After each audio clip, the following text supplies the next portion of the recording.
And we're live. Hello, everyone. Welcome to episode 22 of the MTVM Podcast, also known as the Movies, Television, Video Games, and Music Podcast. I'm your host, Diego Coya, and I have a couple of pretty good topics today, as well as, always we have a main event of the top 10 of whoever. I'm excited to talk about that list, too. Yes. But before it's chosen by me. Which was chosen by you. Matters. No, I'm kidding. But we'll get to that when we get to that. But first, I want to give my introduction. Like I said, I'm Diego Coya, and I'm happy to be here. Yep, I think today's going to be another good episode. So would you guys like to do your introductions too? Hey, what's up, you guys? FunFan0599 here again, and we are here once again for the MTVM Podcast. This is episode number 22. That's from my boy 22 Tiger Dude. I can't believe it. 22 episodes in. Still haven't killed each other yet. It's amazing.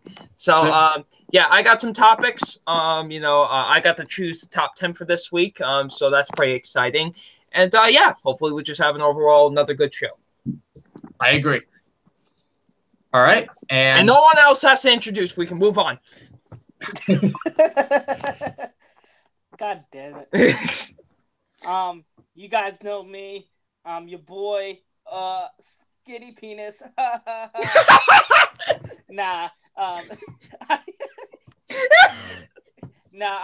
It's your boy, Andrew Hayes, coming at you in the MTVM Podcast episode 22. That's already like the highlight of the night. Yeah, you ever see that Vine? Yeah. Wait, have I seen what? No, it's a Vine. It's this guy, and he goes, "Hey, yo, what's up, guys? It's your boy, Skinny Penis." He seemed like he knew what he was gonna say, but he didn't know what he was gonna say, and Skinny Penis was the best thing he could come up with. I have not seen that Vine. It's a funny Vine.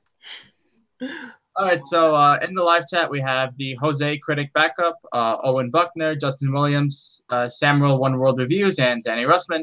Thank you guys for watching. Hope you guys enjoys today's episode. All right, so let's get started. So as always, we always start with movies, and today I have 4 movie topics. Whoa! Yes. Now, the first topic I want to go over is actually something that was announced today. So this is actually more of an announcement because it was, like I said, it was announced today, and there's not really any more specific details, but I'll go ahead and say it anyway, and I want to hear what you guys' opinion of this is, if you guys haven't heard of it. All right, so Harrison Ford is a very famous actor. Yes. He's done a lot for cinema. Indiana Jones, Rick Deckard, Han Solo, and just over the years, he has given us a lot of entertaining and very good movies. And even to this day, he's still in movies and still kicking ass. Now, even though his filmography is very long, very big, he has never voiced in an animation film. He's never done a voice acting for any animated film. Man, that's crazy. Like, he's been an actor for like this long, and he's never been in an animated film before. Well, that's about to change because he has been announced to be in an animated film. And do you guys want to know what that animated film is? It's The Secret Life of Pets 2, right? Yes, it is. Oh, yes. Fucking shit. Of all ones, though, that he stars in for the first time. Now, they have no idea who he's going to play. All it says is that Harrison Ford and actually Tiffany Haddish, too, I think was also added to the cast as well. Now, as far as the first movie goes, I believe it came out 2016, if I'm not mistaken. Yeah, it came out 2016. Okay. Well, my opinion of the movie is it's not good, but I didn't hate it. I hated it. I know you did. I don't hate it as much as people. I haven't seen it, but people would say I would just hate it based on the fact that it's basically a carbon copy ripoff of Toy Story. It is. It's pretty much the exact same formula as Toy Story. But it's obvious that a second one would be made because the first one made a lot of money. Like, it was just a box office destroyer.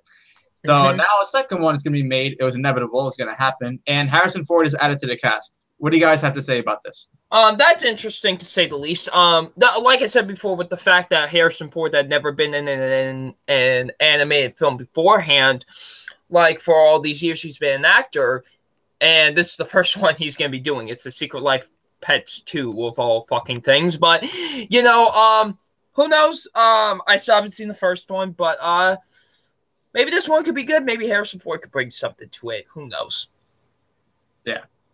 What about you, Andrew? Do you have anything you want to say about that?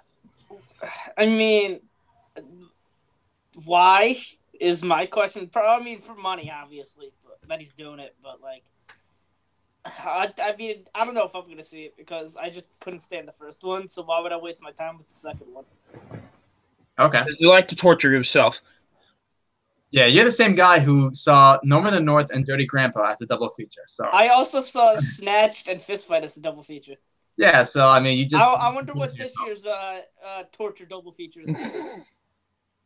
Who knows?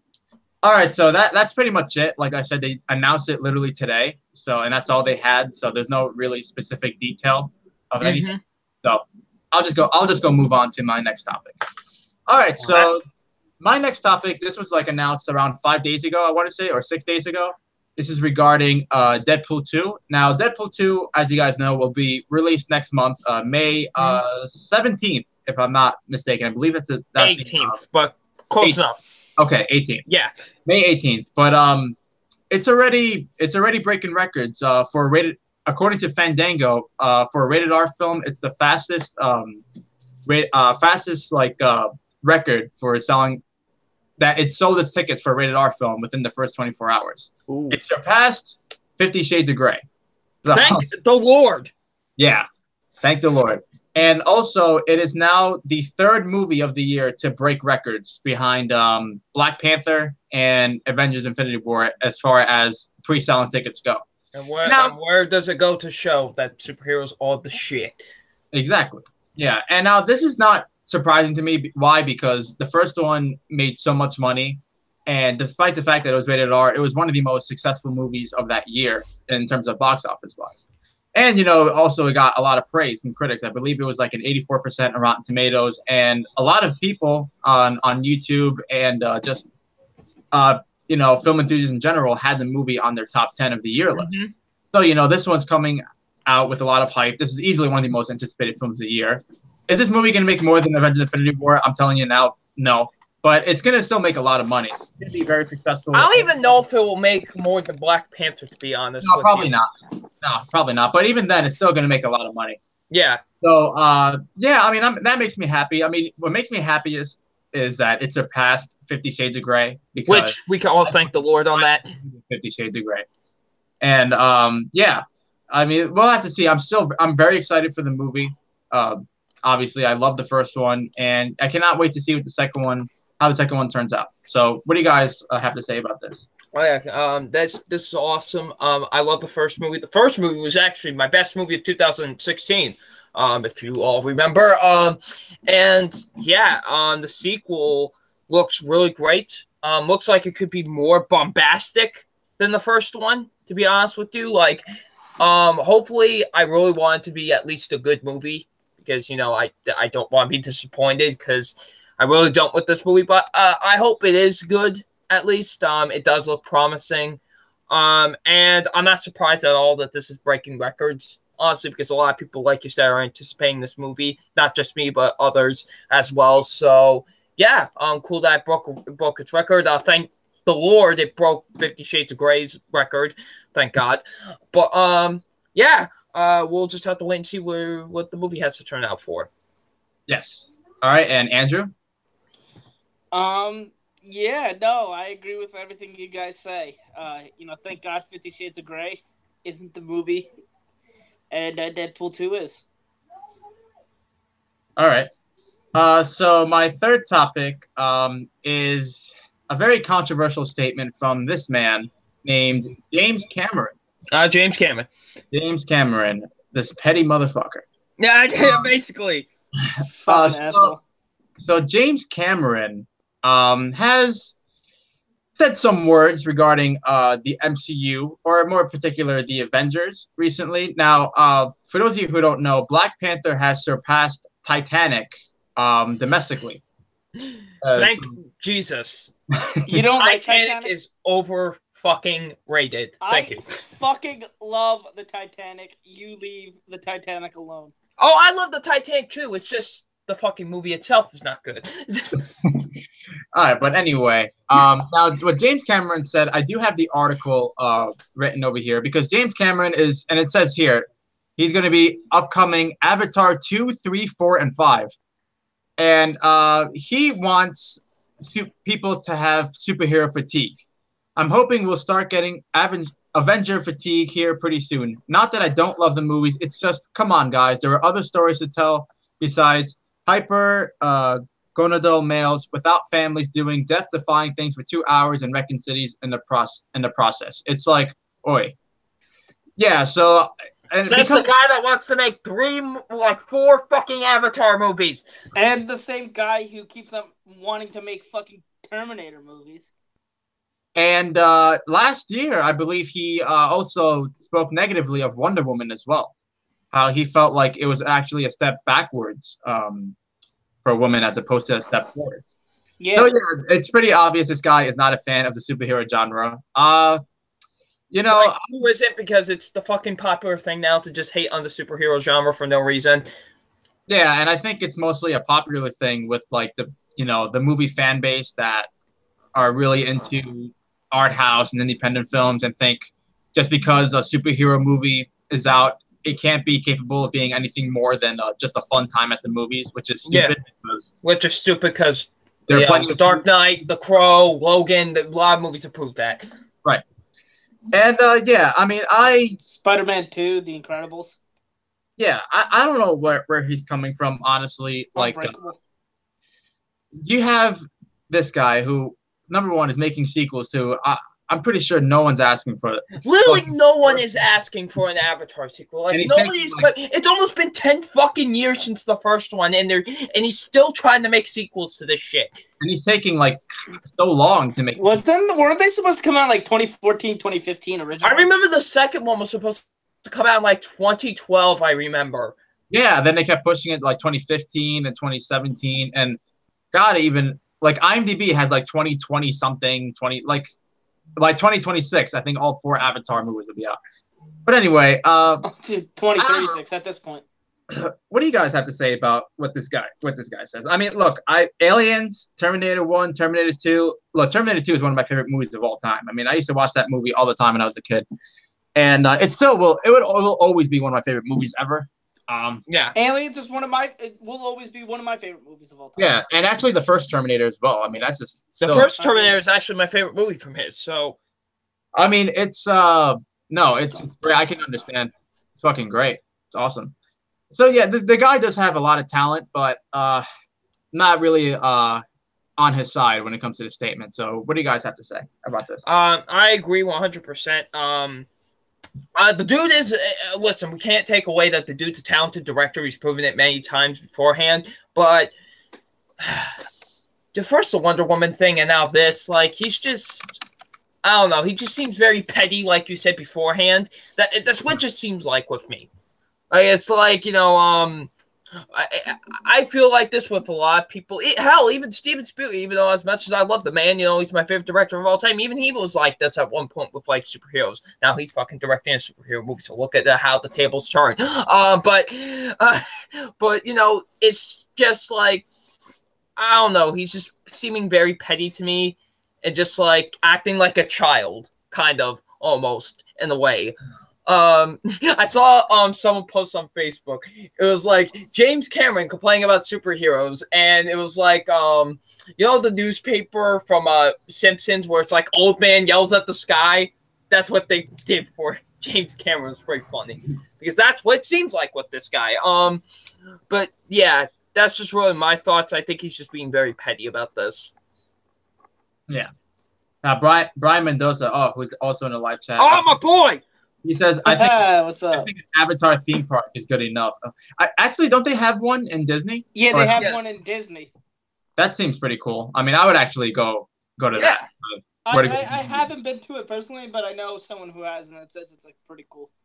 Yeah, it probably is. I mean, the World of Pandora, I mean, I do like the movie Avatar a lot, and the World of Pandora is like really cool. So probably what they did in like the amusement park is probably freaking awesome. So. Yum, yum, yum. Yeah. All right, Andrew. Do you have anything you have to say about James Cameron's statements? I mean, I think it's a bit hypocritical. With what he said, because he's like, oh, I want something, other stories to be told, but like he's the one that wants to make more Avatar movies, wants more Terminator movies to be made. Like, yeah. Although I will admit, if he makes another Terminator film, I'd much rather have that than another Avatar. Yeah, because he'll be making a Terminator film, and the Terminator movies that he made are fucking great. So if he were to make another one, yeah, then I would watch it. And like, who's to know? Maybe the Avatar movies do turn out really good, but like it's like I just personally find that pretty hypocritical because he's like, there's other stories to be told. Make something new, but he's not making anything new. He's working on Avatar movies. Yeah. The Jose Critic backup says Toy Story Land June 30th on Disney World. I know. I saw on Facebook like the video, and I'm like, I want to go there so bad. I'm waiting to go again when Star Wars World is. And they're opening Pizza Planet too. I shared an article on that. Yes, on Facebook this. a while ago. Yeah. I've wanted this ever since I was a child, and now it's finally happening. I went to Disney last year, and they're doing because they were doing Star Wars and Toy Story Land. They're constructing those at the moment at Hollywood Studios, and I went on the Tower of Terror, and you get actually pretty high up, and kind of like the windows open so you could see outside the park, and we were high enough you could see like one of the roller coasters that's going to be in Toy Story World. So I think that's just you could see some of Toy Story World. So I thought that was awesome, pretty cool. honestly. Yeah. All right, so that concludes my topic with James Cameron. Now I have one more topic, and this is a list. This is a list from WatchMojo.com. Oh boy.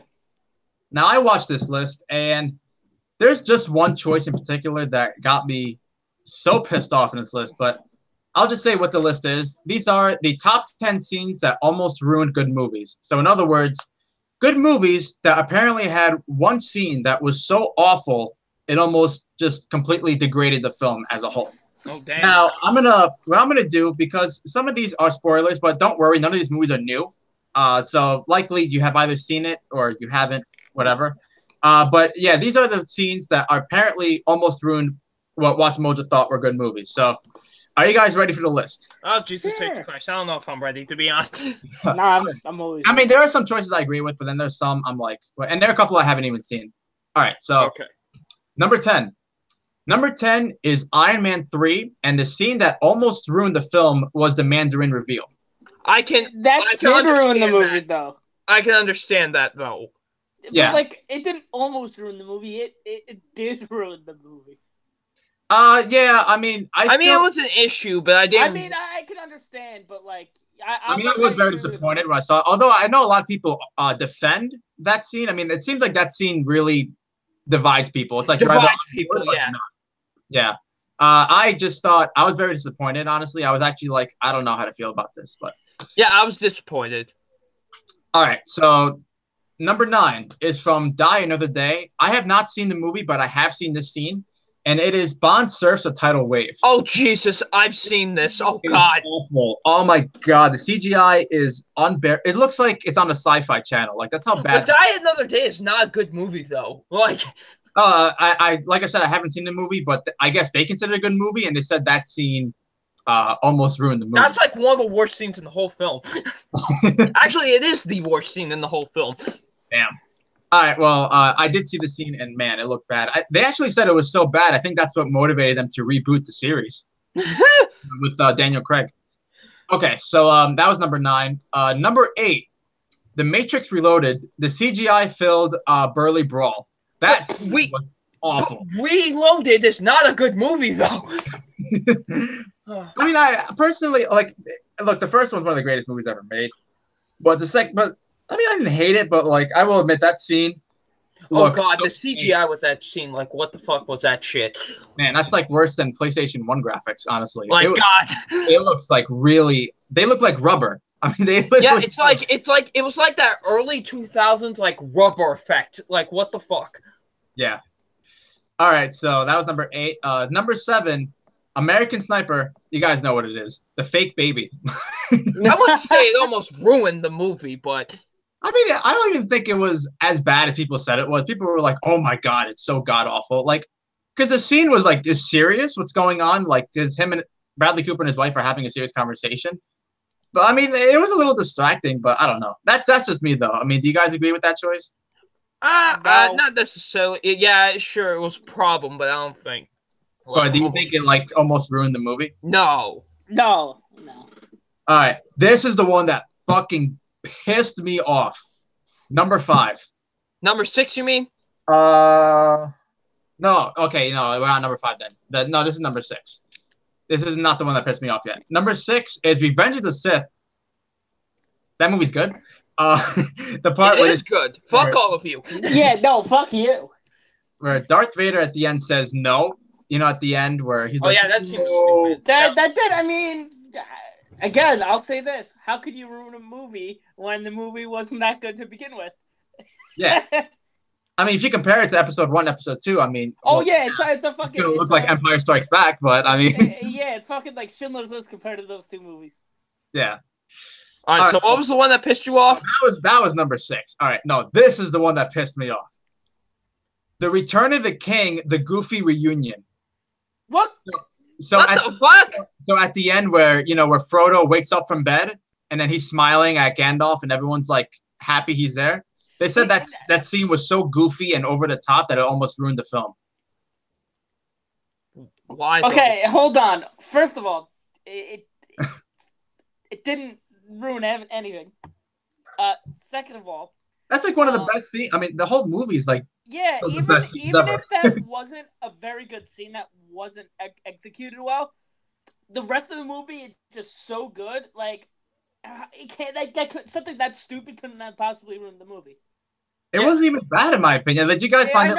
I thought it was a nice little reunion. Like, it was nice. Oh my god, no, that one was like the one I was like, you're wrong. All right, number 4, The Dark Knight Rises, Bane's death. Now, this is a complaint I've heard a lot. Yeah, I've heard this complaint a lot with people. Yeah, that they say his death is very anticlimactic. But I will say the good thing about it is it's very unexpected. Like, when I first saw it, I didn't see it. Yeah, it's like, what the fuck just happened? Yeah. But I don't think it was that bad where it almost ruined the film. Yeah. Okay, so number 4. Now, I have not seen this movie, but I have heard... I mean, number 3. You said number 4. Oh, sorry, number 3. I have not seen the movie Breakfast at Tiffany's, but it's the guy, it's Yellowface, the guy who portrays an Asian man. Mickey Rourke, right? No, yeah.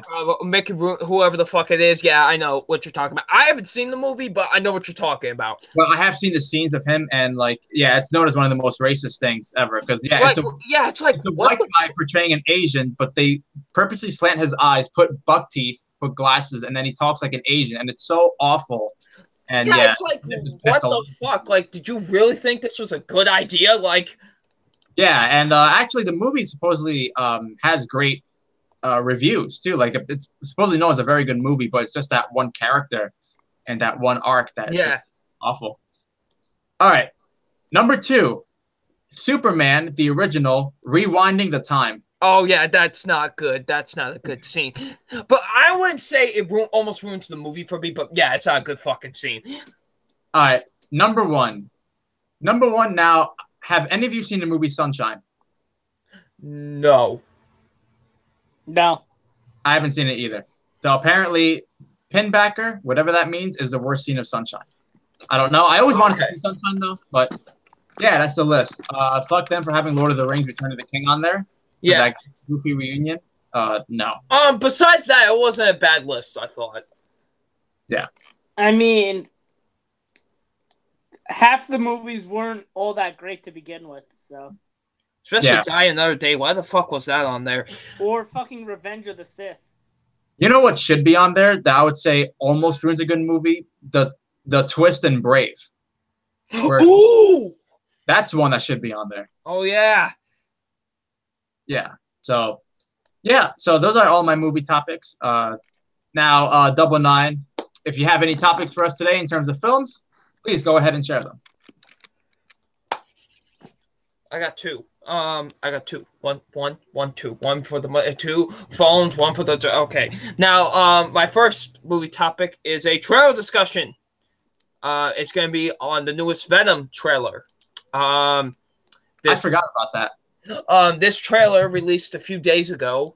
And I'm actually quite looking forward to this movie. I think if they fucking screwed this up, then how, like, they got all the chips in place. They got Tom Hardy as the lead character. They got, it's an R rating. They got the design of Venom all looking fucking cool and shit. Like, it just all depends on how Sony plays this out with the movie. That's the main factor in this whole thing.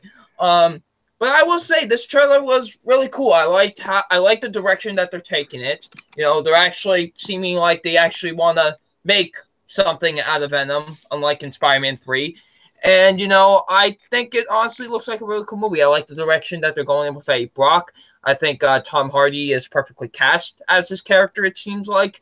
So, yeah, overall, I pretty much like the trailer a lot.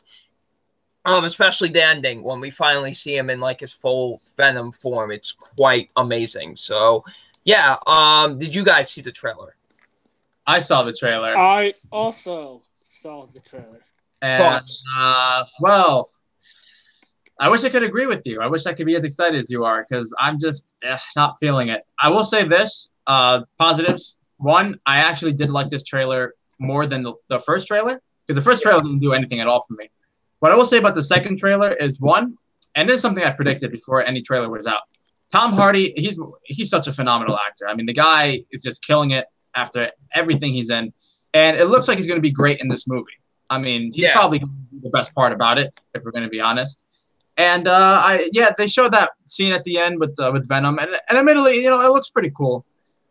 Unfortunately, though, I'm just still not that excited. I mean, even with Tom Hardy looking cool and all, and looking like he's going to do a great job, the movie just looks mediocre. I don't know what it is. Now, Andrew actually texted me how he predicts the movie's going to go, and honestly, it's probably very accurate, because knowing how Sony is, like, all they care about really is setting up other films, and that's probably what this movie's going to be. That maybe I'll say the first half and the majority of the second half is just going to be talking, and Tom Hardy barely is Venom, and it's only at the third act where it's going to be Venom and this whole climactic thing where Carnage is going to be in it. And it's just, I don't know, man. I should be really excited because it's Tom Hardy, it's a Venom movie, it's rated R, and I'm just not. The trailers are not doing it for me. This should be on like my top 5 most anticipated of the goddamn year. You know what I'm saying? Like, but it's Sony. And I feel like Sony maybe look at the MCU, or okay, maybe not the MCU. Look at Deadpool. Wow, Deadpool is doing great. It's rated R. Logan doing great. It's rated R. Let's make a Venom movie. It's rated R. Oh, and let's set up a universe, because Sony, fuck Sony. Let's just say that. So, Andrew, what were you gonna say? Well, I agree with you. Like, this should be in my top 5 of the fucking year. Tom Hardy, who is probably one of my favorite actors working today, and you got Venom and Carnage. Carnage is my favorite fucking Marvel villain. He's my favorite villain of all time, right behind the Joker. Probably in my top 5 favorite comic book characters of all time. And I so desperately want to see him on the screen, and I should be excited for it.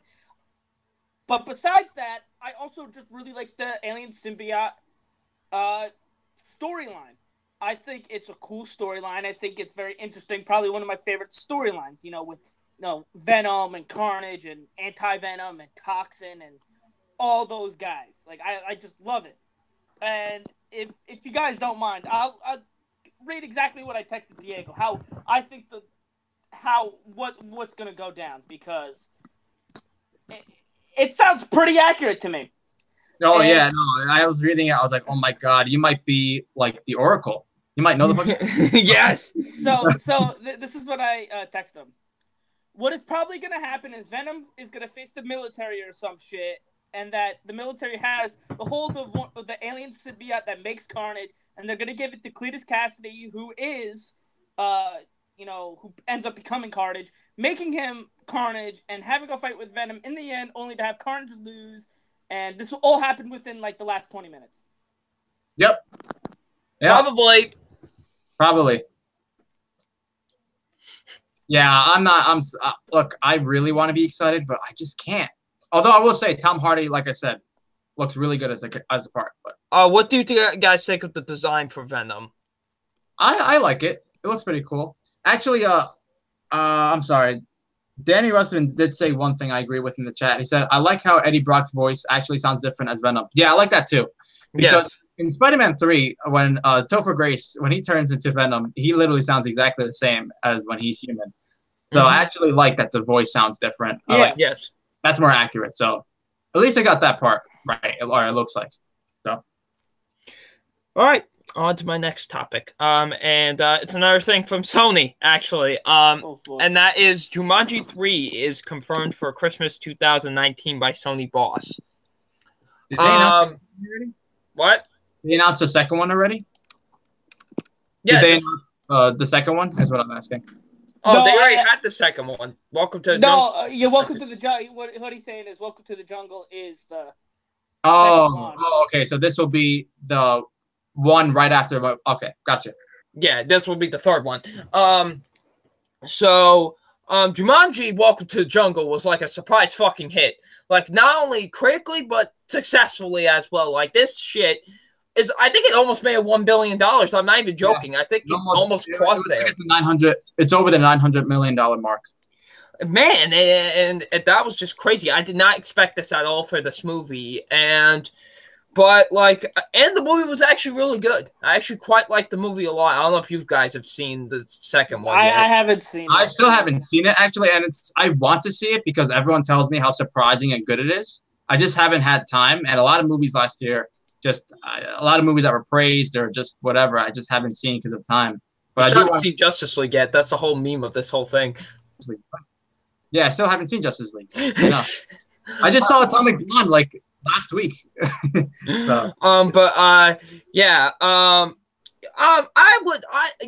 down for it. I liked the second one a lot. I thought what they did with the second one was really good. So hopefully maybe the third one can be just as fun. Hopefully. That's just all I want, really. I just want to have a blast like I did with the second one, to say the least. And I'm all for it.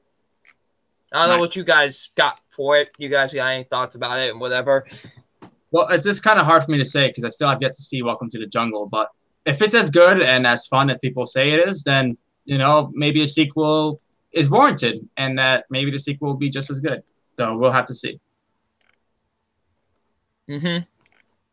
That's what I got to say, basically. All right. So, Andrew, you can go with your topics.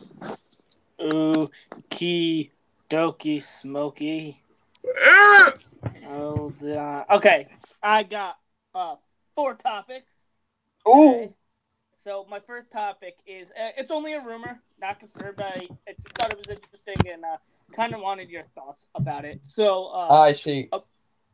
Apparently, Dark Phoenix is going to be Fox's last Marvel movie, and Fantastic Four is rumored to start off Phase 4 of the MCU. I see. Okay. To be honest, I really don't care because I wasn't really all that excited for Dark Phoenix to begin with. And now that they pushed it back, it just makes me less excited.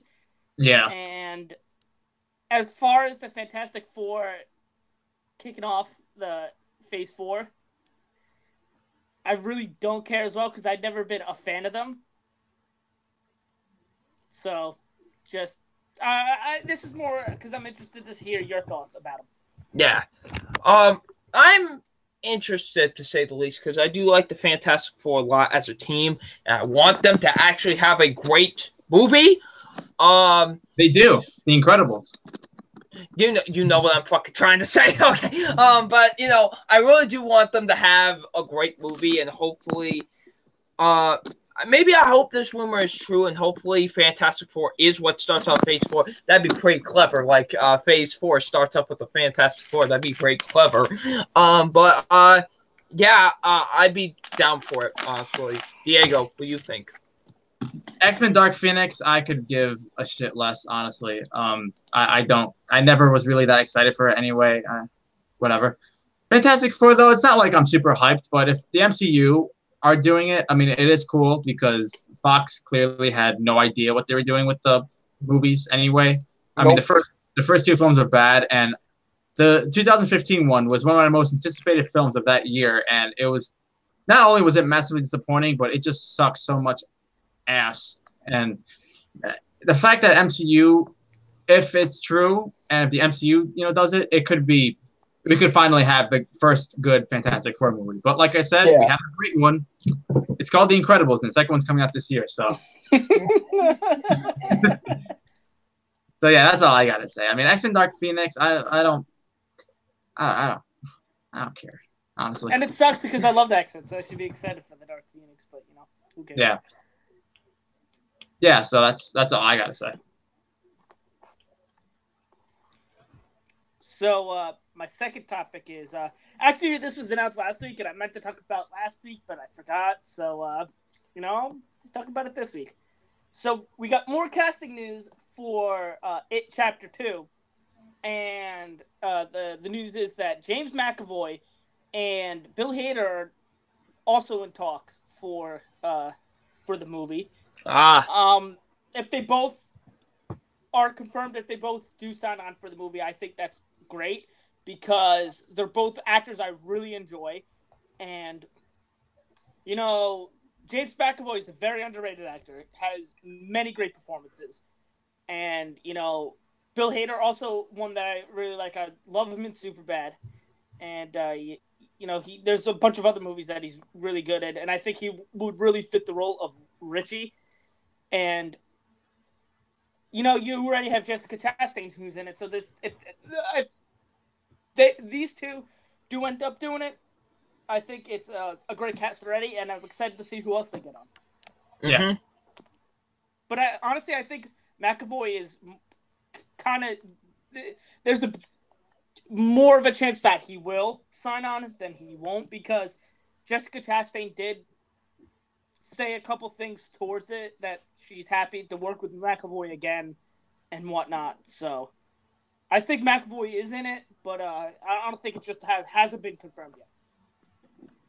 Yeah, that's pretty cool. I mean, James McAvoy is really a great talent, and if he's in it, that'd be awesome. And same with Bill Hader. I like him a lot too. And yeah, like you said, Jessica Chastain's in it, which she's a terrific actress. So, and I liked the first movie a lot, the remake. I liked it a lot, and I loved it. I'm excited to see the continuation of the story and see where they go with it with other actors. I personally wasn't too huge on the first It, but I do have maybe some glimmering hope for the second one. Maybe it could be a lot better, to be honest with you. I do like the casting that possibly James McAvoy or Bill Hader could be cast in the film. I like both actors a lot, so maybe hopefully they could get into the film and it could be great. And I'm just hoping that they get Chris Pratt for the movie, because I think he would be really good for this movie. Yeah, probably. All right, so on to my third topic.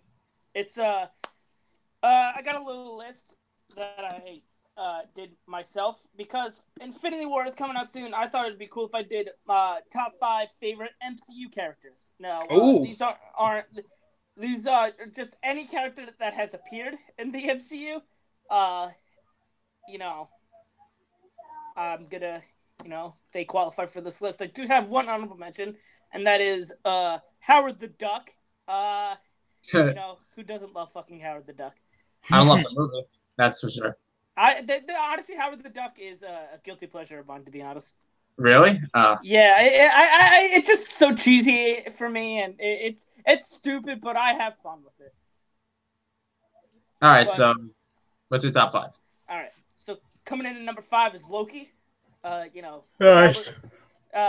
Great character. Yeah, great character, great villain. I love how he, really one of my favorite aspects of the MCU is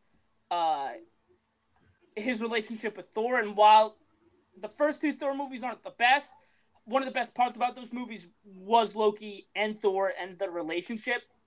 And one of the best parts about Avengers is Loki. And, played brilliantly and so charismatically by Tom Hiddleston.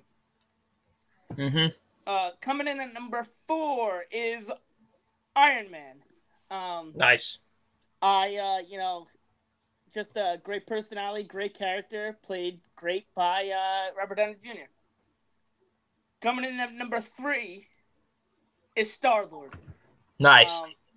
I actually have been recently watching the MCU movies in anticipation for Infinity War, and Star-Lord is easily one of the best written characters with the most depth, and that I just love his personality and just him as a character. Coming in at number 2 is Rocket Raccoon. Nice. He is easily my favorite Guardian, and as you guys could tell by my list, one of my favorite MCU characters. He is so funny, but also so complex at the same time. And coming in at number 1 is my man Captain America. Nice. I love everything that he kind of stands for, and just, I love the fact that, he believes in something and he'll do nothing, he'll stop at nothing to, he won't stop the fight, he'll always fight for what he believes in. You can see that in the first Avenger, and in Winter Soldier, and in Civil War. And he is easily my personal favorite. So that is my list. Nice list. And my fourth and final topic is a nice review for y'all. A movie that I saw yesterday, and that is called Batman Ninja. Nice.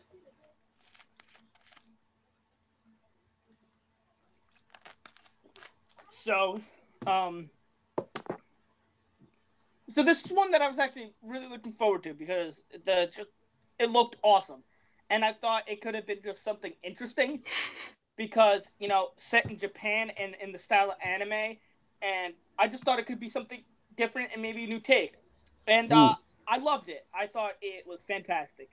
It doesn't do anything that it's so familiar yet so new at the same time, if that makes any sense. It gives you everything that you love about Batman and the Joker and just the Batman universe, but does it in its own different, unique way, and that's what I love about it. It's the same, but it somehow keeps it fresh with the style of the anime style.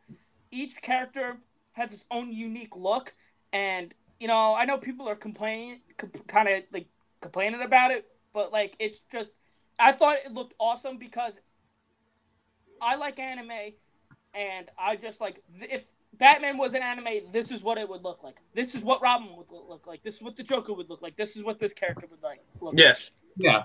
And I will say the animation absolutely awesome looking. I love it, and yes, the Joker does get over the top at times. It does get a little over the top at times. But again, it's an anime, and they're kind of known for having over the top villains and doing over the top things. So for this, it worked. And the fight scenes are extremely intense, and it was a blast to watch. It's awesome. I don't have a problem with it, to be honest. All these problems that people are having with it, I just kind of find stupid, because it's but it just worked for what they were going for.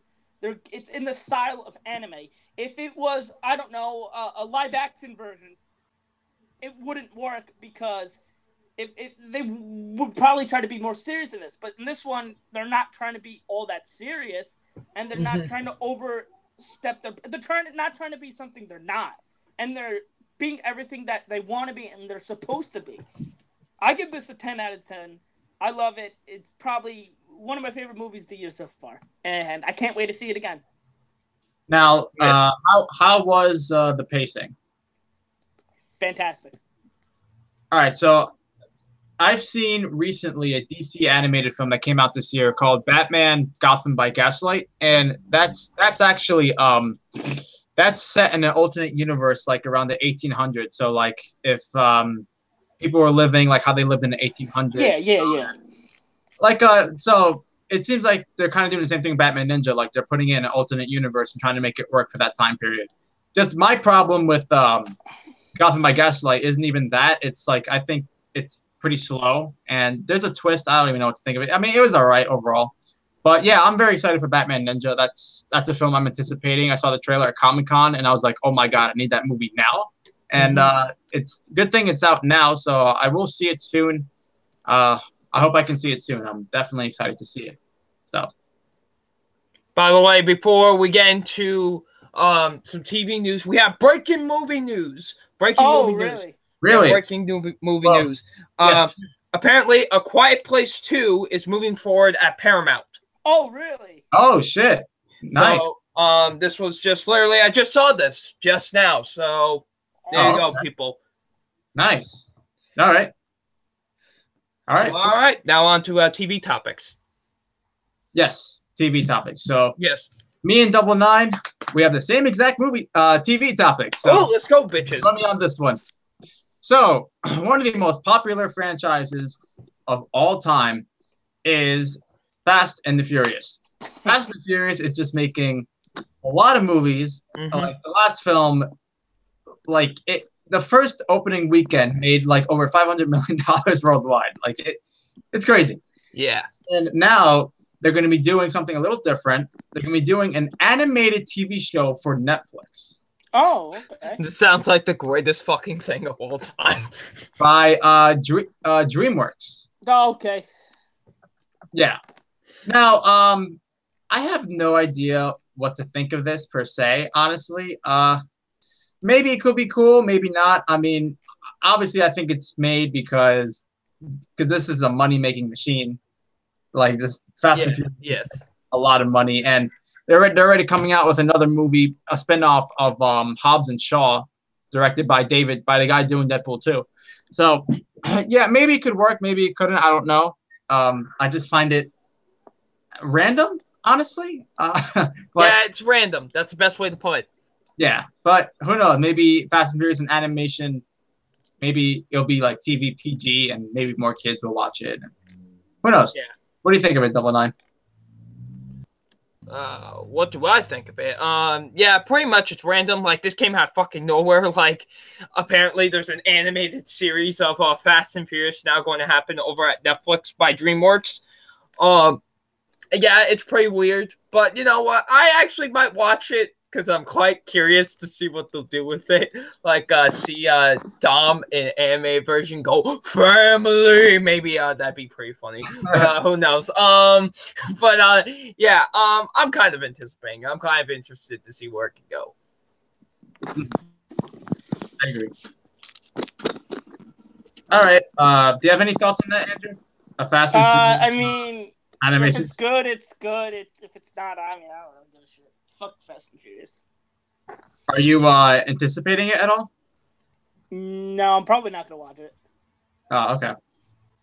All right, so that's literally our only me and Double Nine's TV topic. So, Andrew, if you want, go ahead with your TV. I got a few. The first one is Survivor has been renewed for its 37th and 38th season. So nice.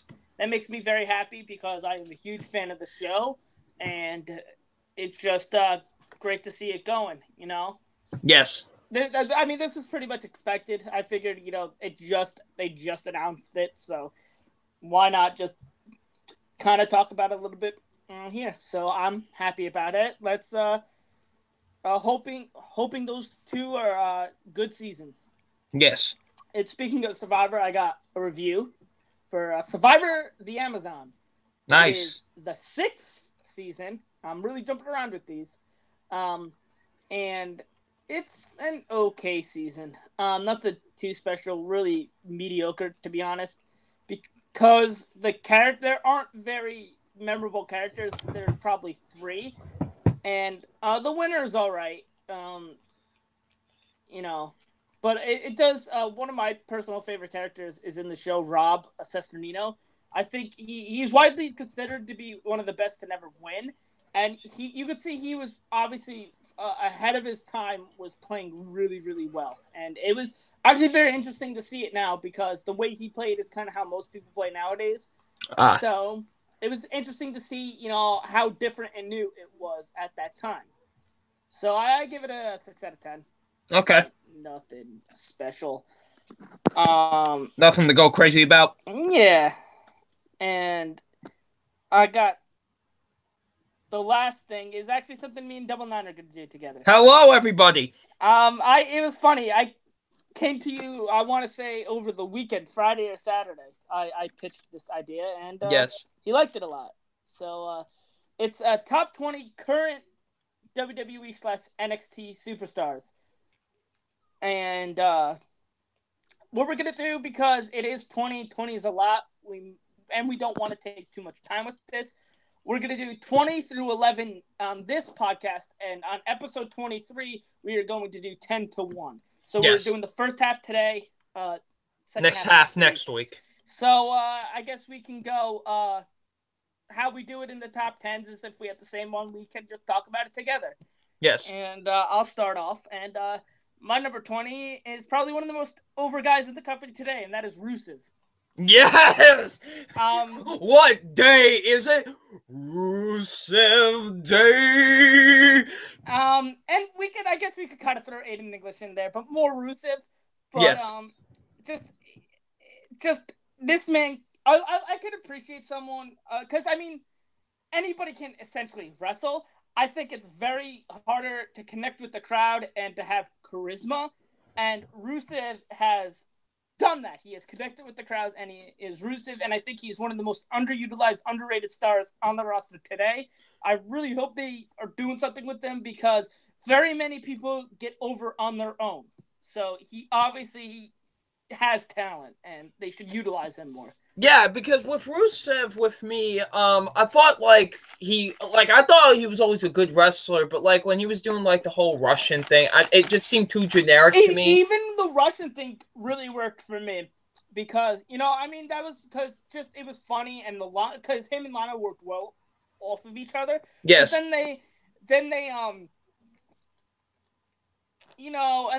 John Cena beat him, and that kind of made me go, I don't really like him as much anymore. And then, but then when they did the whole Rusev Day thing, it kind of just reinvented him. So it reinvented him, made me like him again. So he's cool. All right, so I guess it's my turn. Yes. My number 20 is Dolph Ziggler. Nice. This guy has always been one of the most underappreciated wrestlers in the whole company. I think his heel turn right now is actually really good. I kind of like the record scratch thing to do his fucking theme song beforehand. I always find that pretty funny. But, I'm glad he's on Raw now. I'm glad that he's teaming up with Drew McIntyre. Actually, I think this is actually a really good move for him, honestly. So, I've always enjoyed him, and I think he's a very underutilized wrestler. I agree. Definitely, he's definitely most certainly part of one of my favorite moments when I got to see him cash in live. So yes. He'll always have a place in my heart. All right, you're number 19. My number 19 is Woken Matt Hardy. Yes! It's funny because, and I'm basing just this list off of kind of what they did in WWE. A lot of them have been in other companies, but yes. This is just how I feel about them currently today. And I actually didn't really like Broken Matt Hardy when it started off in TNA, but it just grew on me a lot, and I'm very happy he's doing this. He somehow managed to get Bray Wyatt relevant. Mm-hmm. And, I'm excited to see where they go with him from here. Nice. All right, my number 19 is Cedric Alexander. Ah, nice. The only cruiserweight to actually make my list. I don't have any cruiserweights on my list.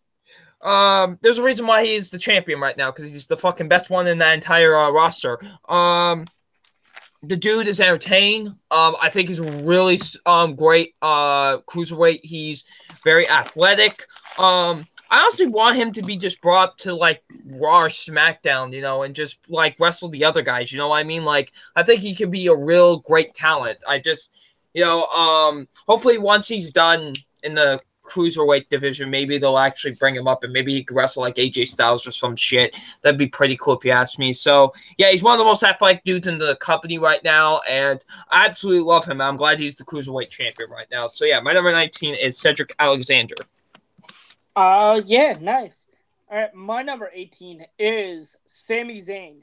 Nice. Now, again, I think he's probably one of the most underutilized, and I think he is finally kind of found his footing as heel teaming with Kevin Owens. I really, really hope that they keep him there and they don't have him turn face and have a feud with him again, because it's just something that we've seen before. And while I do like their matches, I don't think they'll ever have a bad match.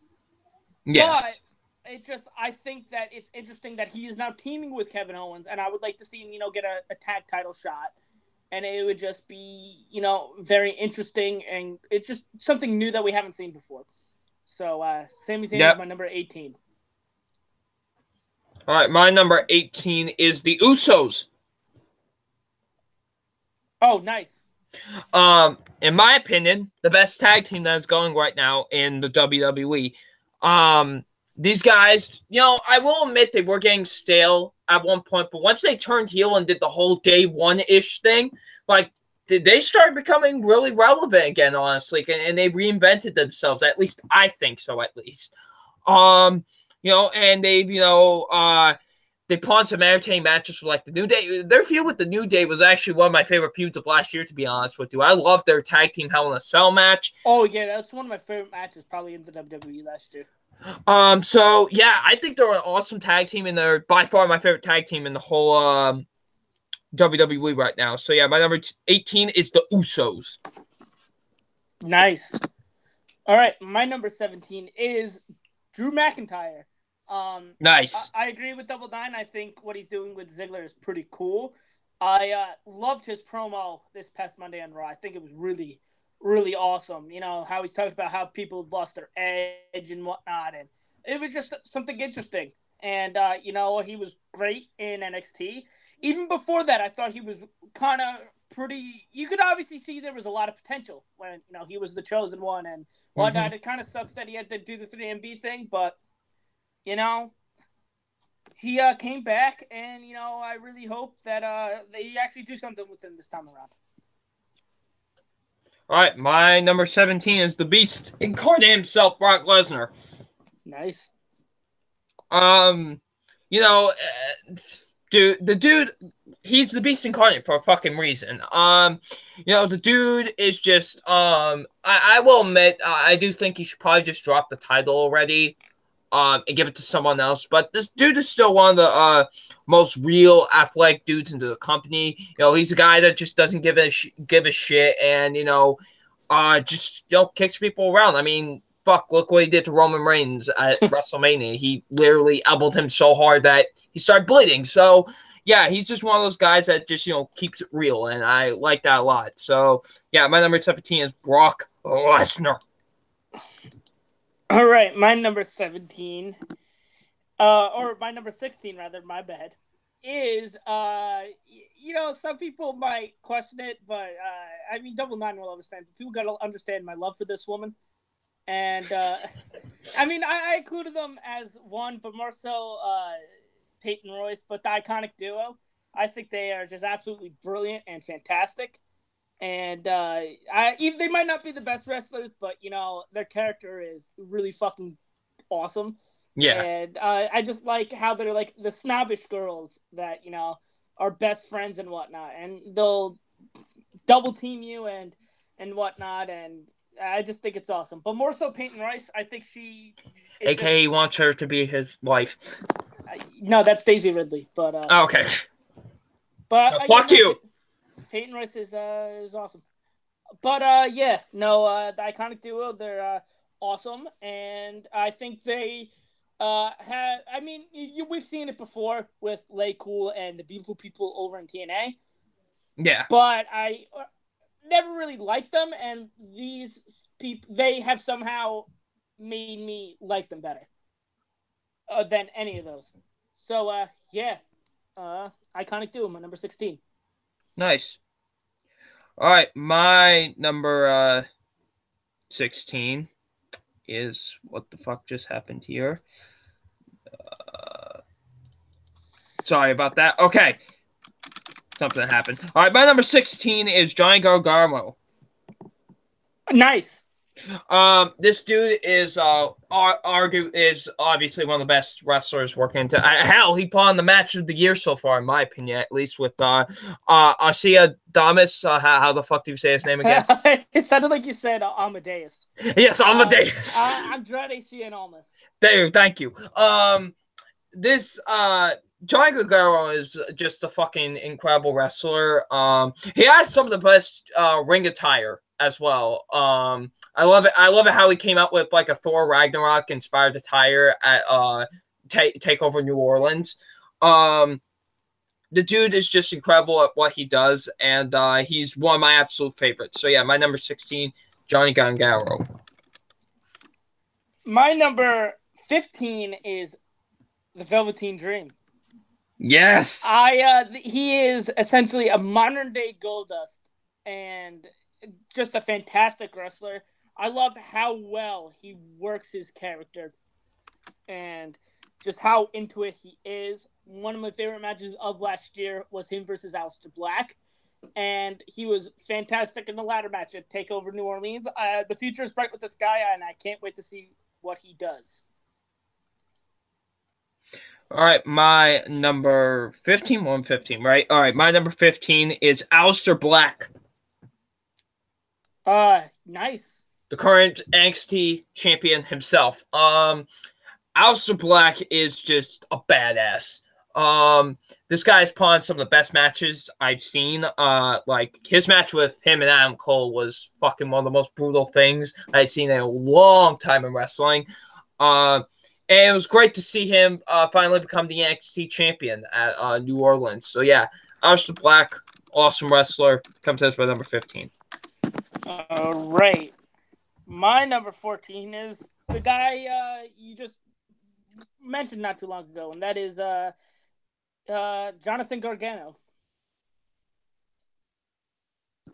And, Double Nine said it all. He is probably one of the most over baby faces, not only in WWE, but in just all of, I think, wrestling. He is essentially Daniel Bryan. I think he's the most. I was just about to say, basically Daniel Bryan. Yeah, most over babyface since Daniel Bryan, and he is a fantastic wrestler. Putting on, he has two. It's not even halfway through the year, and he's put on 2 5-star matches this year.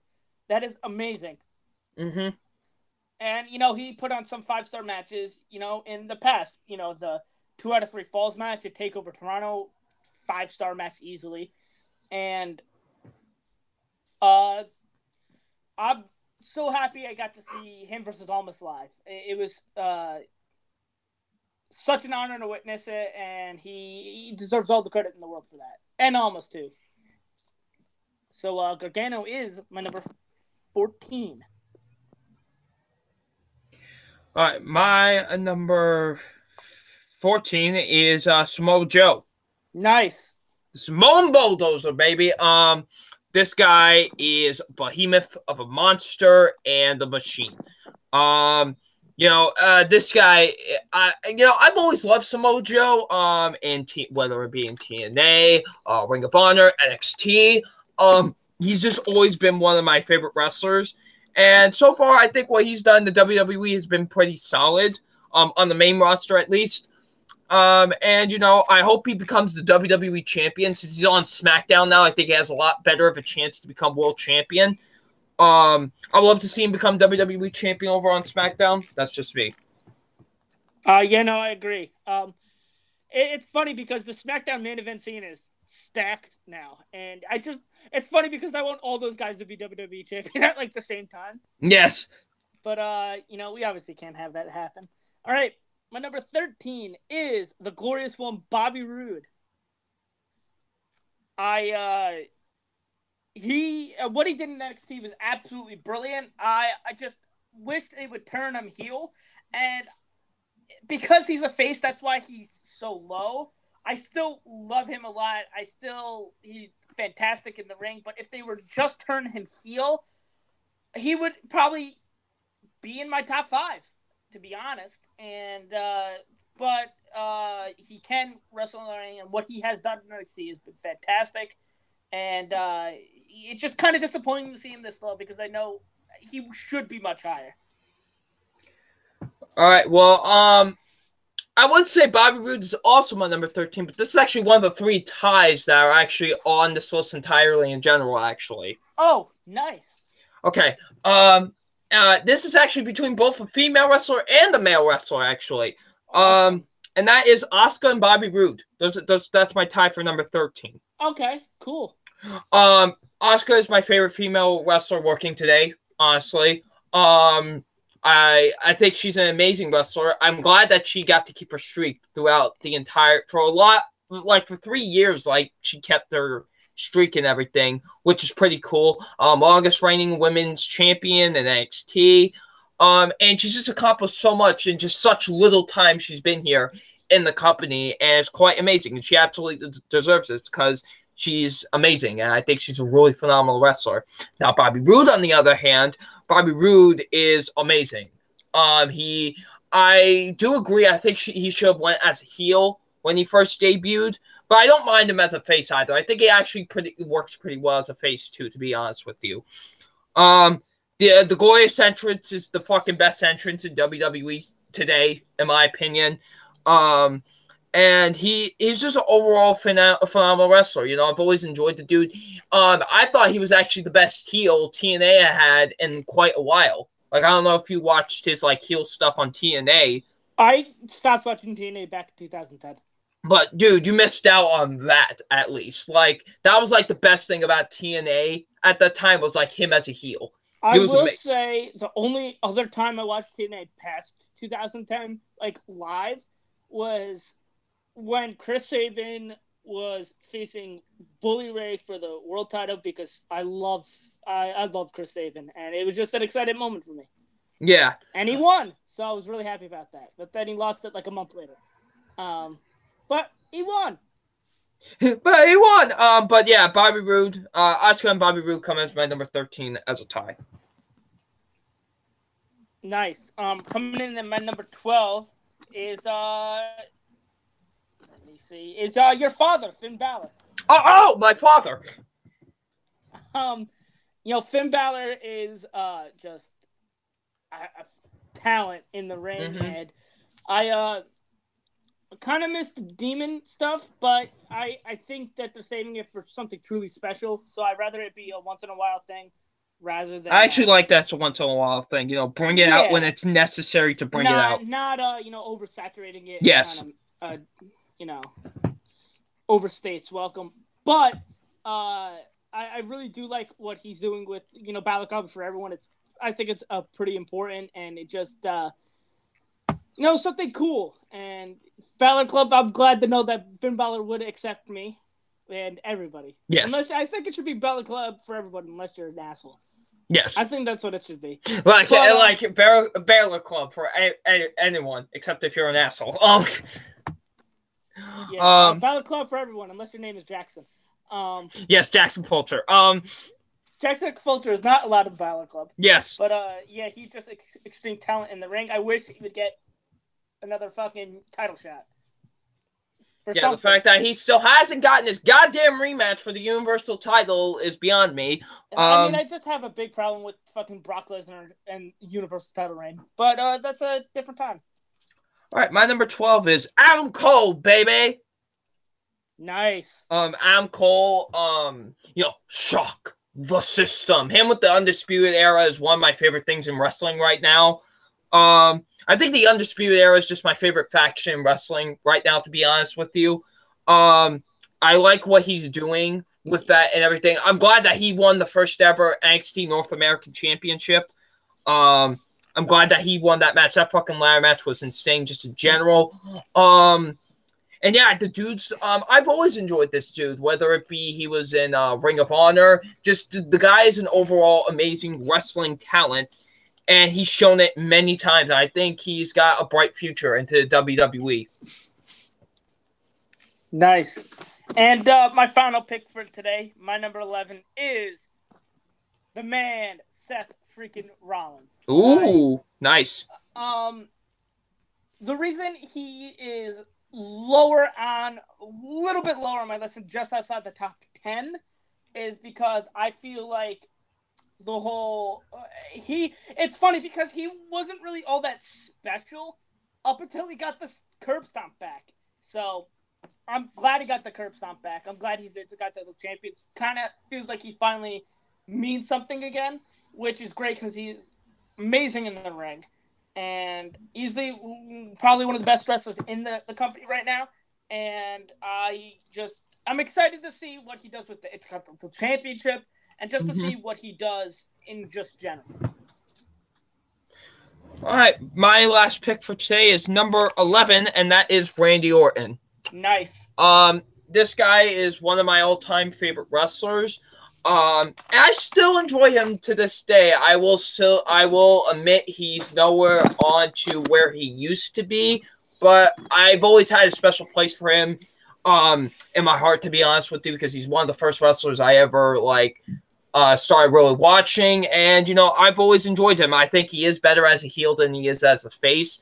But, I always enjoy him, and plus he has my favorite finishing. I think he has the greatest finishing move in wrestling history, which is the RKO, because it's literally a fucking move that can come out of nowhere.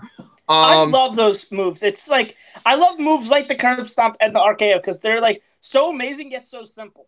It's because I love my favorite type of wrestling moves are the ones that just come out of nowhere. You can do that. It's so simple. It's just he's kicking your face, but it's nowhere. Like Shawn Michaels with the swing music, this could just come out fucking nowhere. He could just super kick you like that. While the Styles Clash is awesome, it's it takes a while to set up, and Yeah, same with the pedigree or the go to sleep. Those are just ones that you have to set up. My favorite type of moves are just the ones that come out of nowhere. Yeah, it's I can hit this at any time. When am I gonna hit it? Yeah. So yeah, my number 11 is Randy Orton. So that is it for our list today. We'll have our 10 through 1 next week. And that's all my TV topics for today. All right. So do we have any video game topics today? I don't. I gotta check. I don't think so, but I just want to make sure. Nope, don't have any. Okay. So now we're on to music. Now, Double Nine, I believe you have one topic, right, before the list? I do have one topic, and that is a album review for the Long Shots. Love is for Losers. This is an album released by Billy Joe Armstrong's side project, which is called The Long Shot. I was anticipating this because Billy Joe Armstrong has been hyping this shit up a lot, actually. So I was interested to see where his band could do with a new where he could do with the new side project, and I was kind of disappointed by this. I felt like a lot of the songs were kind of boring, repetitive, just not interesting whatsoever. I just really wasn't feeling it, honestly. It's not a bad album by any means. I do like a couple of the songs on there. I really like Taxi Driver a lot. That's probably my favorite song on the whole album. But just overall as an album, I felt like a lot of the lyrics were very generic. A lot of the instruments and production was kind of same old. Nothing interesting, honestly. I felt it was just a very boring album. I didn't really think it was all that special, to be honest with you. And considering how great of a talent Billy Joe Armstrong is, I felt like he could have done 1,000 times better with this. So yeah, overall, I felt like the album was kind of really a major disappointment for me. So yeah, The Long Shots, Love is for Losers is kind of okay at best. And yeah, not that great. I would probably give it a 2 out of 5 on my scale. Damn. So yeah, not the best. All right, so are we now on to the main event? Yes, we are on to the main event. Just hold on 1 second.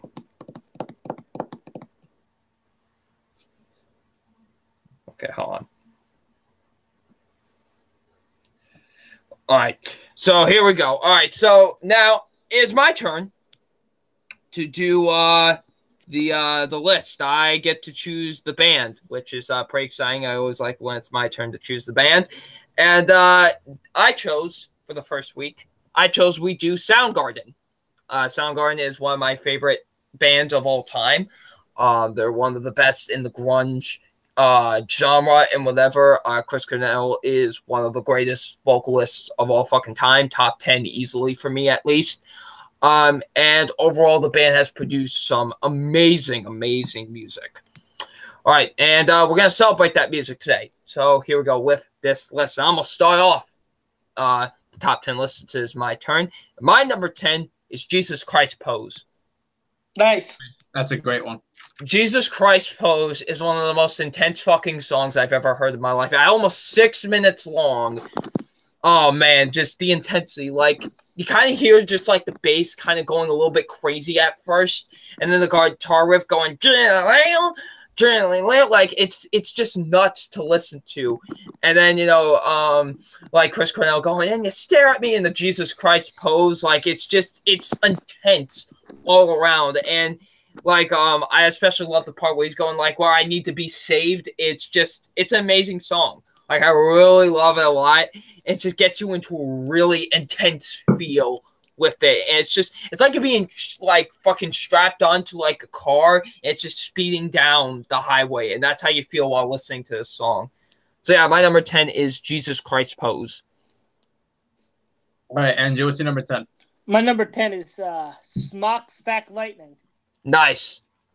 I really like this song a lot because it kind of feels like a throwback to like 50s/60s blues, and I just really like how it does feel like that, but it still sounds like their own style. So I think it really meshed together, and the guitar is awesome, and it's just I just a very enjoyable song, and I just like how it's kind of like a throwback song. All right. My number 10 is Hands All Over.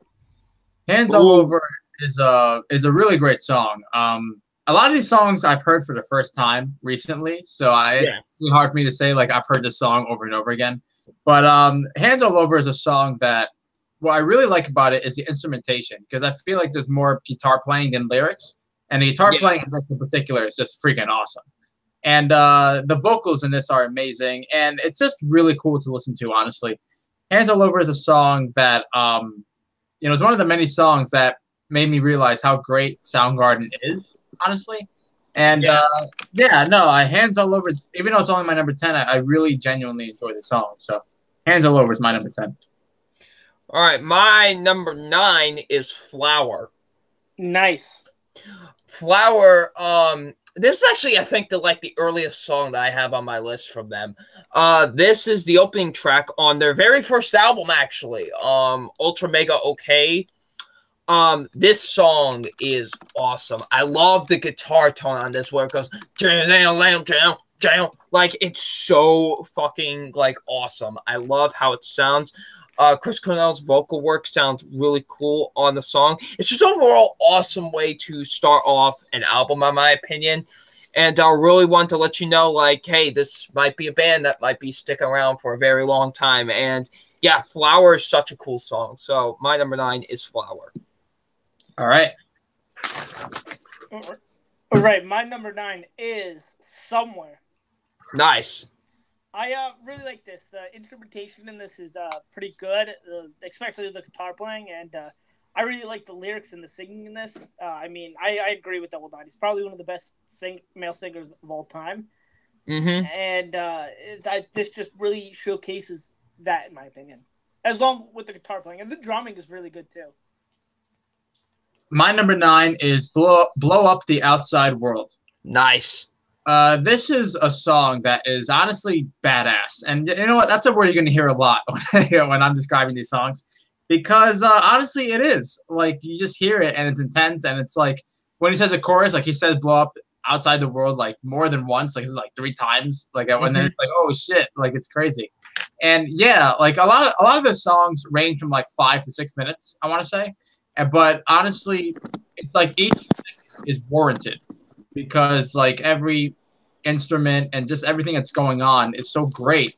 And yeah, it just once again showcases how awesome Soundgarden is. So blow up the outside world is my number 9. All right, my number 8 is Rhinosaur. Nice. This is off of Down on the Upside Down, I believe that's what yes, Down on the Upside Down. On the upside. I keep on fucking making that mistake. But it sounds like you're trying to say the what is it? The place from Stranger Things. Yeah, the Upside Down. This song is awesome. It's my favorite song off of this album. I love the guitar tone on this song. I love it how it starts off with like the drums and then you hear the guitar coming in. And just how some of Chris Cornell's vocals sound kind of groovy on this song, almost like it feels. I also like how his vocals sound in like the pre-chorus and like has a little bit of distortion on it too. It's really cool. It's a really kind of just badass song in my opinion. And one that kind of gets overlooked. This was actually released as a single and not a lot of people talk about it, which kind of sucks because the song is really awesome. So yeah, my number 8 is Rhinosaur. All right, Andrew, what's your number 8? My number 8 is Face Pollution. Nice. This song, I love how it starts off with the guitar and the and then like the scream. Yeah. Like that, it's just a really awesome way to start the song, and then the guitar really kicks in, and I love the 2 things I love about Soundgarden are the guitar and the singing, and this just has great from both. I mean, I really like it when Chris Cornell goes into a high octave. Because it just sounds so good, and he goes high in this song, and it just sounds really awesome. Indeed. My number 8 is Fell Back on Black Days. Oh, nice. Yeah, this is a really nice song to listen to. I believe Johnny Cash did a cover on this, right? No, that's a different song, and we'll get into which one that is in a little bit. Oh, never mind. Yeah, okay, you're right. Anyway, but in either case, this is a really great song. Yes. This is a really good song to listen to. I know it's from my research, is it one of the most popular songs? That's what I read. Yeah, like this. Yeah, it's like one of their like very high up there. It's like one of the most popular. Okay. Well, in that case, then yeah, I mean, there's a good reason why, because it's a fantastic song to listen to. Mm-hmm. And yeah, I mean, while I was doing my binge listening of Soundgarden, I heard this song like quite a bit, and I was like, wow, this is actually really good. Holy shit. Yes. And yeah, I mean, it's a really cool song. And if anyone had this like way higher, I could understand completely. It's just for me, there are just other songs I like more. So that's the only reason why it's only my number 8. But yeah, still a terrific song regardless. And Fell Back on Black Days is my number 8. All right, my number 7 is Rusty Cage. That is also my number 7. This song is awesome. And by the way, this was the one that Johnny Cash did a cover of. Okay, yeah, you're right. Yeah. Yes. This song is awesome. Like, I love how it starts off. It's just, it goes, like, it just keeps on building up more and more as it goes along. Like, and I love the lyrics to it. The lyrics are so badass to this song. And when he says, I'm gonna break my rusty cage, and he just goes off on it, and then he goes and run, like it's so awesome. I love this song so much. It opens up Bad Motorfinger on such a perfect note. So yeah, my number 7 is Rusty Cage. Nice.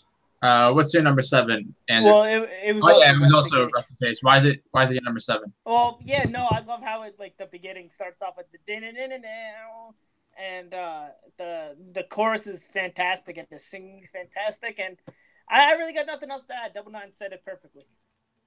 All right, my number 7 is a song Double Nine mentioned, and that is Jesus Christ Pose.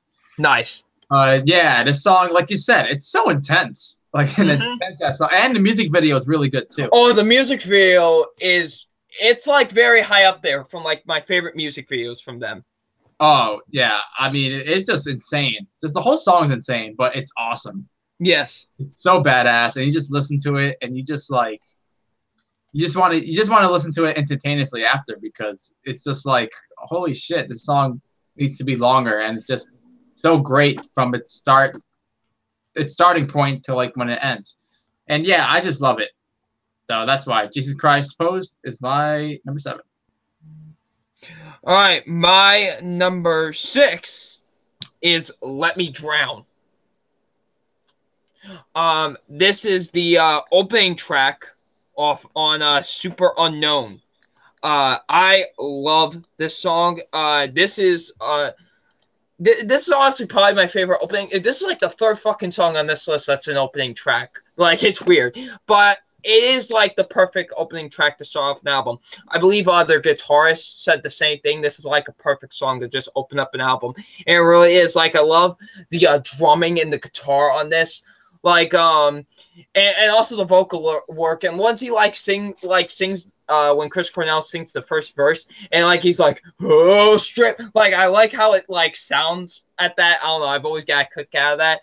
It's just a awesome way to open up an album, and it's one of my personal favorite opening tracks to any album. Honestly, it's so cool to listen to. So yeah, my number 6 is Let Me Drown. All right, Andrew, what's your number 6? My number 6 is one that you mentioned, Diego, is Fell Back on Black Days.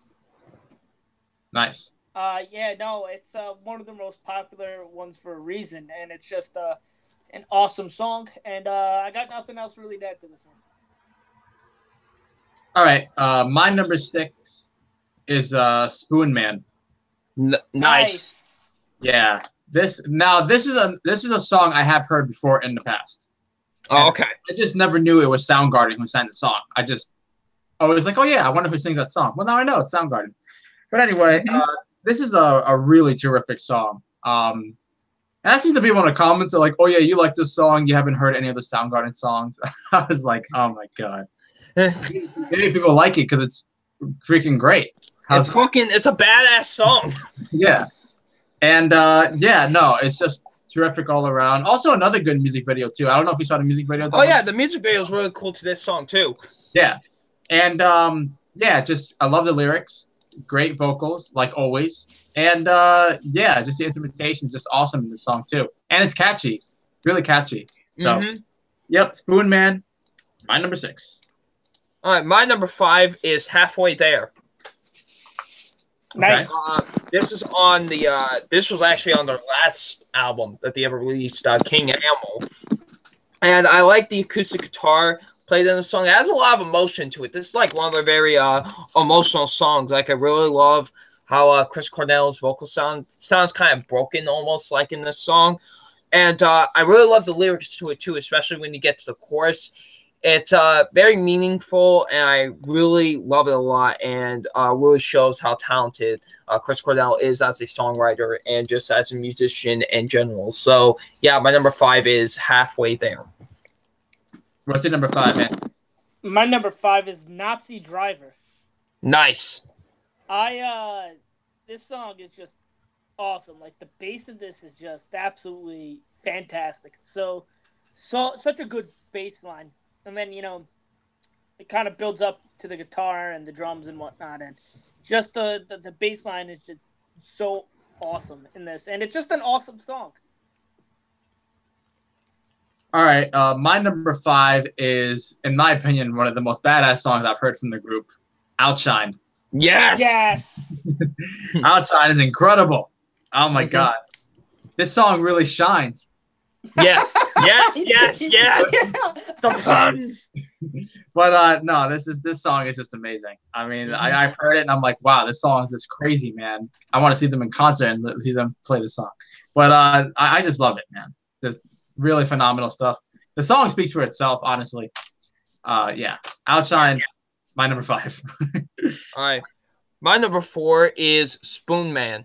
Oh, Nice. I'm gonna have it on the list. I thought it was gonna be like the only casual fuck who was gonna have it on the list. No. This song is fucking badass. This has always been one of my favorite Soundgarden songs. Like, it's just so awesome. Like, you know, when you hear the like the mixing with it is so cool. Like, I love how the mixing is on this song. Like, it's so awesome. I love how the drumming, the bass, and the guitars really mix around with this. And then when you go, Spoon Man, like, it's just that chorus is so fucking catchy. I also love it when he goes, come on, knock it off. Like, it's so awesome. Like, it's such a badass song to listen to. It makes you feel so good, honestly. So yeah, my number 4 is Spoon Man. All right. And Andrew, what's your number 4? My number 4 is Black Hole Sun. Nice. This is such a catchy song, to be honest, especially in the chorus when he's saying, Black Hole Sun, here it comes. Yes. It's just an awesome song, and it's a slower song, and it's a little bit mellow of a song, but it's a really good song, and it's awesome, and I love it. My number 4 is Burden in My Hand. Nice. Yeah, this is a really great song, a terrific song. And yeah, just a song that, once again, showcases why Soundgarden is so great. I love the way it starts and just the chorus of it. And yeah, just one that really stuck out to me as truly one of the best. So, Burden in My Hand, my number 4. My number 3 is Outshined. Nice. Just when you hear that, like that guitar riff is like one of the most badass guitar riffs ever.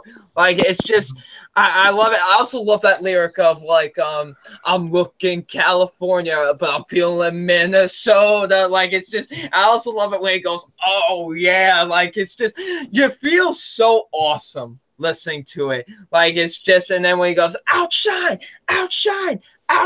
like, it's such an awesome tune. Like, it really is. Like, I love it so much. Like, it's always been one of my favorite Soundgarden songs, and it's just a song that proves why they're such a badass band. So yeah, my number 3 is Outshined. All right, what's your number 3, Andrew? My number 3 is Live to Rise. Nice. That is actually from Avengers. Yes, this is on the Avengers soundtrack. And it's an awesome song. Like, I love the guitar riff in the beginning. It's just an awesome rocket song, and I feel like it really fits for Avengers and the funness of the movie. Mm-hmm. All right.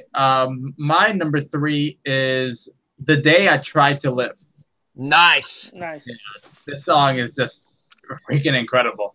Definitely out of the ones I've binged, done like researching the group and all their songs and whatnot, this is the one I've listened to not the most, because there's another song, 2 other songs that I like more, but like the newer ones, like this was a song I was just like, holy shit, this song is really fantastic.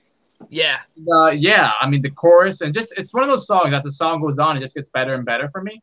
So yeah, The Day I Tried to Live, my number 3.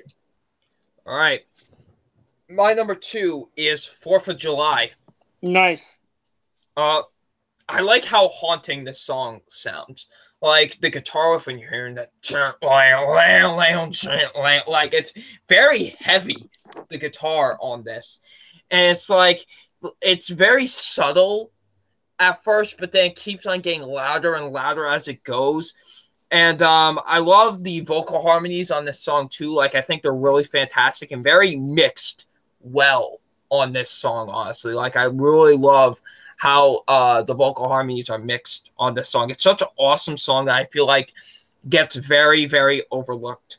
So, yeah, my number 2 is 4th of July. Nice. What's your number 2, Andrew? My number 2 is one that you both mentioned, Outshined. Nice. It's such an awesome song. It's such a rock song, and I just love it so much, and you guys said it all. All right. My number 2 is the song both of you guys already mentioned, and that is Rusty Cage. Nice. Yeah, catchy as hell. A badass song, too, the way it starts. And, yeah, I just love the lyrics. Just very, very, very catchy and very fun to listen to. And, yeah, it makes me appreciate the band as a whole. So, Rusty Cage, my number 2. All right, people, we're at the number 1. We're our number 1 favorite Soundgarden song, people. All right, and my number 1 favorite Soundgarden song is I don't give a fuck if this is their most popular song, Black Hole Fucking Sun.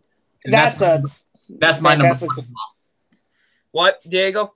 That's my number 1 as well.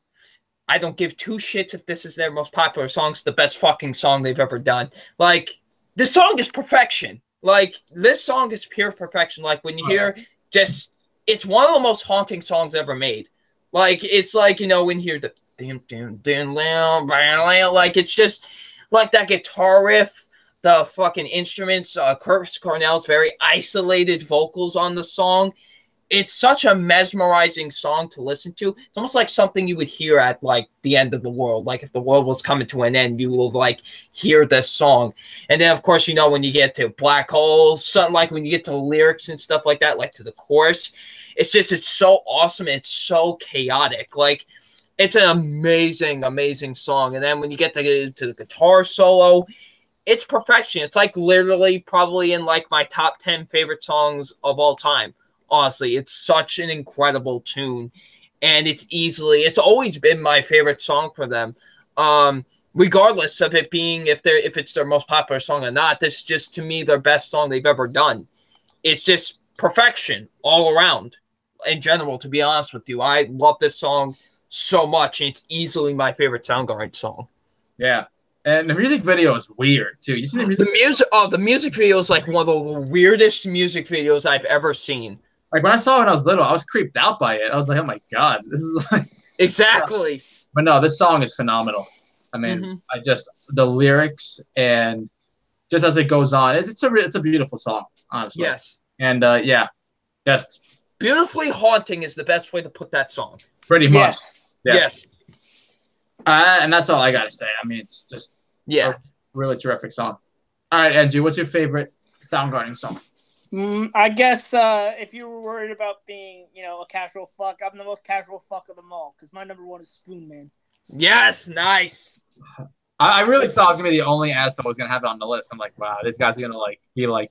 No, the song's badass. I know, it's such a badass song. I love the opening riff, and his fucking singing this is so amazing. And yeah, you guys said it, so I really got nothing to say. So I'm sorry for being such a casual fuck. You are not forgiven. You're not forgiven. You had it on your fucking list too, so I don't want to hear it from you. What happened? I said you had it on your list too, so I don't want to hear it from you. But I didn't have a number 1 though, so. Yeah, but your number 1 was also a fucking popular song I had. So. For the fuck's sake, we put the most popular song as number 1. Yeah, so if anything, you're more casual than I am. But Black Hole Sun is better. All right, anyway. I respectfully disagree. Bullshit. No, I'm kidding. Anyway, that is all for episode 22 of the MTVM podcast. I will be uploading all the songs we have on our list on Spotify. Nice. So, yeah, if you follow me on Spotify, you can follow the playlist and hear all these songs. If you've never heard of Soundgarden and you want to hear what we thought were the best songs, here's a chance to listen to the band and all of these songs. A lot of songs that are popular, some that are not so popular. All of them, though, badass and great. Yes. So, yeah, that pretty much sums it up. I want to thank you guys, as always, for joining me. I want to thank people in the live chat and, people who were watching who didn't participate in the live chat. As always, it is very much appreciated that you watch our episodes and just, stick with us for 22 episodes. So, yeah. Do you guys have anything you want to say before, I end the broadcast? All right, well, I just got something to say real quick. I do get to choose the next band. I get to choose the next band for next week. And we're doing another grunge band. We're going to be doing Alice in Chains next week. Nice. So I'm very curious to see what will be on your guys' list for that. All right, so yeah. All right, so thank you all for watching episode number 22 of the MTVM podcast. And thank you all for watching once again. I had a great time doing this as usual. And hopefully you guys enjoy enjoyed it as well. So, yeah, another great episode. We'll see you all later. All right. And Andrew? Another great episode. Really had a lot of fun listening to Soundgarden. And, I can't wait to listen to Alice in Chains next week. All right. So, like I said, that's a wrap. I will see you guys next Wednesday at 8 p.m. Eastern. And, we'll see what kind of news comes up within the next week, and then we'll share it on the podcast. So, yes. All right. In any case, I will see you guys later. Have a good week. And, stay classy. Bye. Nice. See you guys later.